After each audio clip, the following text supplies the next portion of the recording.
एक ही उम्र, एक जैसी किताबें, लेकिन सोच में इतना अंतर क्यों?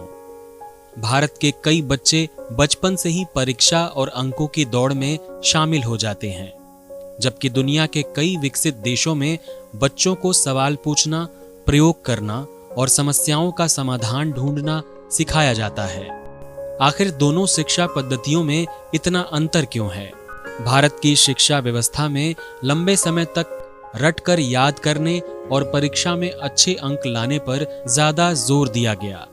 हालांकि नई शिक्षा नीति यानी NEP 2020 इस सोच को बदलने की दिशा में काम कर रही है और कौशल आधारित शिक्षा पर बल देती है।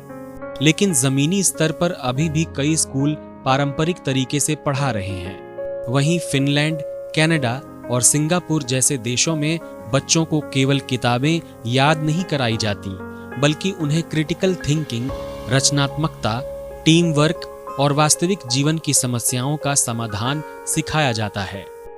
वहां प्रोजेक्ट, गतिविधियां और व्यवहार सीखने पर अधिक ध्यान दिया जाता है। भारत में अक्सर सफलता का पैमाना परीक्षा के अंक बन जाते हैं। वहीं कई देशों में बच्चों की जिज्ञासा, समझ, व्यवहार और कौशल को भी उतना ही महत्व दिया जाता है।